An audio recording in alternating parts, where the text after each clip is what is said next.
deegaano hoos yimaada degmada Ceelaf Weyn ay ku yar yihiin goobaha iyo baahiyaadka caafimaad ee ka jira deegaanadaasi ayaa hay'adda wadaniga ah ee Taakula Somali Community waxay dhisme caafimaad oo casri ah ka hirgelisay deegaanka dhani Yaxye oo hoos yimaada degmadaasi Ceelaf Weyn. Haddaba maamulka degmadaasi Ceelaf Weyn oo horkacayo gudoomiyaha degmadaasi Ceelaf Weyn, maamulayaasha wasaaradda caafimaadka, waxbarashada iyo deegaanka iyo waliba mas'uuliyiin kale ay xariga maanta ka jareen dhismahaasi goobta caafimaad ee laga hirgeliyay deegaanka dhani Yaxye oo baahi weyn ay u qabeen dadka deegaankaasi goob caafimaad.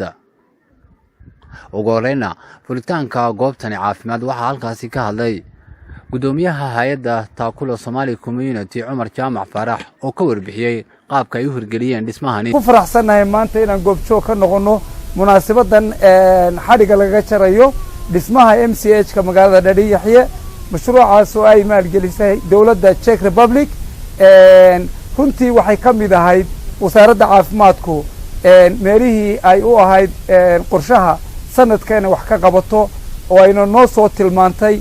aad baan ugu mahad celinaa wasaaradda caafimaadka waanu wada shaqayn wanaagsan leenahay runtiina meeshii ku taageeri doonta qalabka caafimaadka waanu dhignay sariirihii oo iyadana hay'adda Australian Doctors for Africa leedahay ay nagu soo caawisay dhismaha oo dhan hay'adda Czech Republic noo dhistay. wasaaradda caafimaadka runtii gacan weyn noo geysatay oo noo sheegtay baahida taalla iyadana Dhani Yaxye oo tidhi annaga ayaa la wareegayna markaa dhismuhu uu dhammaado caafimaadka iyo talaalka iyo haweenka baa anaga keenayna shaqaalahana insha Allah taala iyaga ayaa u raadinaya hay'adahan ee mushaharka ka bixinaya. aad baan ugu mahad celinaa dawladda iyo wasaaradda caafimaadka oo runtii qorshaha lahayd oo nagu soo hagtay goobtan fog oo tidhi qorshaha iyaga sanadku ka mid yahay in ay Dhani Yaxye hesho MCH tiina ilaahay wuu noo suurtageliyey. maanta waa ka nasiib badan tihiin dadka tuulada yar ee fog ee wadanka dabadiisa ku taala oo maanta iskuul iyo caafimaad ba haysata. dhibaatadu amniga ugu muhiimsan haddii aan amni darradaasi maanta jirin hay'adahoo dhan inay Dhani Yaxye yimaadaan bay doonayeen.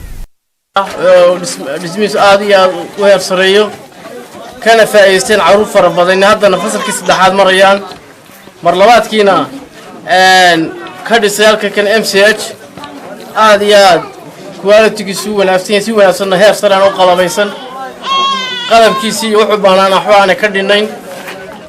aad iyo aad baan ugu mahadnaq Czech Republic waxa kale mahadnaq labaadna leh hay'adda Taakula oo ilaa meel u jirta ilaa iyo 50 kilomitir inay haddana ay iga dhistay macnaha MCH kaasoo ah kii ugu quruxda badnaa gaar ahaan intaan arkayay macnaha MCH yo ama health base yo ama MCH yo ama isbitaalada waaweyn.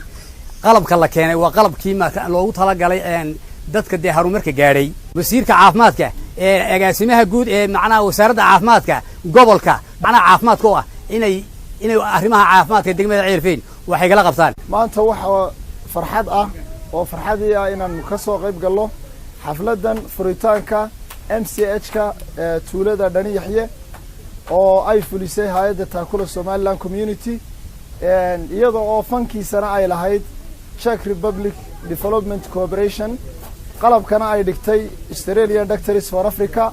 wada shaqayn baanu la leenahay dhinaca wasaaradda deegaanka iyo horumarinta reer miyiga qaybta waliba Uganda. aad iyo aad baan ugu hambalyeynaa maadaama ay soo gaadhay gobolkii Sanaag maadaama ay soo gaadhay halkii ugu durugsanayd waan soo dhaweynaynaa. jaamaca noo keenay iskuulka ka quruxda badan iyo caafimaadka mahad baan u celinaa iyo bulshada kale ka soo qayb gashayba iyo wasaaradda caafimaadka. الحاد علمي on Cable TV.